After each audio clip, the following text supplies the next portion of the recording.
Bienvenido a tu programa Una pausa en el camino, un espacio dedicado al estudio de la palabra de Dios con una aplicación práctica para tu vida.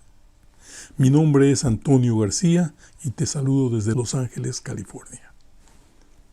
Antes de empezar, vamos a orar. Dios y Padre nuestro, que moras en las alturas celestiales, nos dirigimos en esta oportunidad hacia tu santo trono para rogar tu bendición, tu cuidado, tu protección para nuestras vidas y para rogar tu ayuda en la comprensión y el estudio de tu santa palabra. Quédate con nosotros, danos tu bendición hoy y siempre. En el nombre de Jesús. Amén. En esta oportunidad estudiaremos acerca de Jesús, el sacerdote fiel. Leamos Hebreos capítulo 7 y versículo 26. Jesús es la clase de sumo sacerdote que necesitamos. Es santo, inocente, sin mancha, sin pecado, y es el más sublime en los cielos. El pecado causó una tremenda separación entre Dios y los hombres. Se abrió una brecha. No había más comunicación entre nuestro Padre Dios y nosotros los hombres. Pero peor aún, el pecado corrompió la naturaleza humana. Por eso es que nuestra naturaleza corrupta nos separó de Dios. Ahora, nuestra naturaleza corrupta no nos permite que obedezcamos la ley de Dios. Los seres humanos no comprendemos el amor ni la misericordia de Dios, y a veces muchas personas llegamos a ver a Dios como un ser severo, exigente y hasta castigador. Dios el Padre y Jesucristo el Hijo hicieron cosas maravillosas para sacarnos del pecado. En este contexto se presenta el sacerdocio de Jesús, invitándonos a aferrarnos a la seguridad de la salvación que Él nos ofrece. Jesús, un sacerdote representante de los humanos. El propósito del sacerdocio de Cristo es mediar entre Dios y el hombre, ministrando con misericordia en favor de nosotros, los seres humanos, y comprendiendo nuestras debilidades, porque Cristo vino a esta tierra y se hizo hombre, y sabe de nuestros sufrimientos, y conoce de nuestra naturaleza. Dios designó a Cristo como nuestro sacerdote. Cristo fue y es de naturaleza divina, pero Él adoptó la naturaleza humana para servir como sacerdote en nuestro favor. Jesús se ofreció como sacrificio vivo, no por sus pecados, porque Él nunca pecó. No tenía pecados, sino por nuestros pecados. Su sufrimiento y muerte en la cruz son parte esencial de su ministerio sacerdotal. Jesús vino a esta tierra porque siempre fue misericordioso y tuvo compasión de nosotros. A través de su vida, de plena sumisión a la voluntad del Padre, Cristo nos mostró su amor fraternal y su auténtica naturaleza humana. Su vida de perfecta obediencia y su muerte en la cruz constituyeron la más grande ofrenda de sacrificio que Jesús, como nuestro sumo sacerdote, pudo presentar al Padre.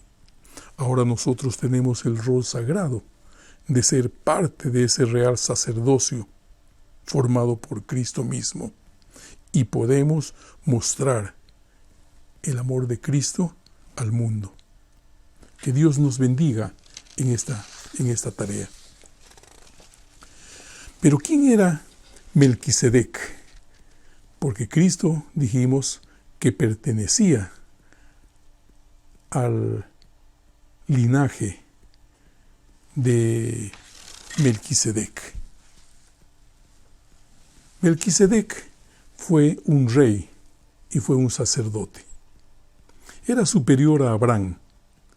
Recordemos que cuando Abraham vino de alguna batalla que tuvo por allí, encontró a Melquisedec, el sacerdote, y le entregó el diezmo. Los diezmos le entregó a él.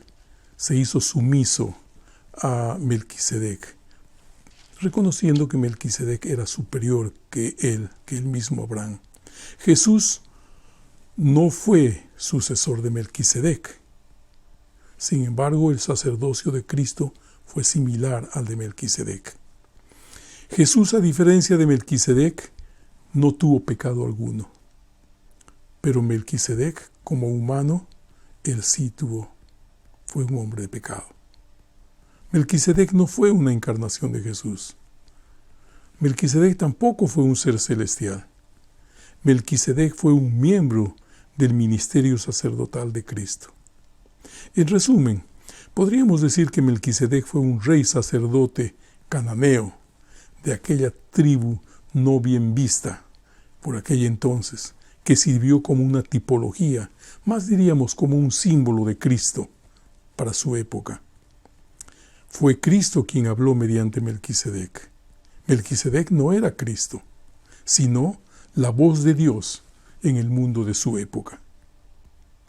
Cristo, como la luz del mundo, habló y habla a través de todas las edades, del pasado, del presente, y sigue guiando y dirigiendo a los que le aman y le obedecen. Dejémonos guiar por Cristo, la luz del mundo, y obedezcamos sus mandatos. Un sacerdote eficiente. Si la perfección fuera el sacerdocio levítico,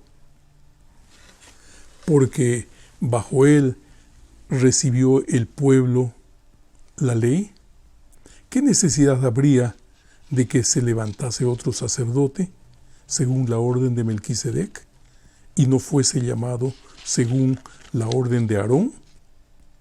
Hebreos 7:11. Los sacerdotes son mediadores entre Dios y los hombres. Sin embargo, Hebreos dice que los sacerdotes levitas no podían ofrecer un acceso completo y confiado a Dios, porque no eran perfectos. Los sacrificios de animales tampoco podían limpiar la conciencia del pecador. Su propósito era señalar el ministerio de Jesús y su sacrificio. Jesús es el único que ofrecería una verdadera purificación del pecado. La función de los sacerdotes levitas y su sacrificio fue temporal, fue ilustrativo para esa época. Mediante el ministerio de ellos, Dios quería conducir a su pueblo a depositar su fe en el futuro ministerio sacerdotal de Jesús. Jesús, el Cordero de Dios, que quita el pecado del mundo. Recordemos lo que dice Hebreos 7:11. Si la perfección fuera por el sacerdocio levítico, porque bajo él recibió el pueblo la ley, ¿qué necesidad habría de que se levantase otro sacerdote según la orden de Melquisedec y no fuese llamado según el orden de Aarón? Hebreos 7:11. Para terminar nuestra reunión de hoy, dirijamos una oración a nuestro Dios y Creador. Oremos. Dios santo y bendito, que moras en las alturas celestiales, gracias, Señor, por tu cuidado y protección. Gracias por tu amor maravilloso. Gracias por Cristo, nuestro sumo sacerdote. Y gracias por la unión que Él representa entre nosotros y tu grandeza. Dios santo, quédate con nosotros hoy y siempre. En el nombre de Jesús. Amén.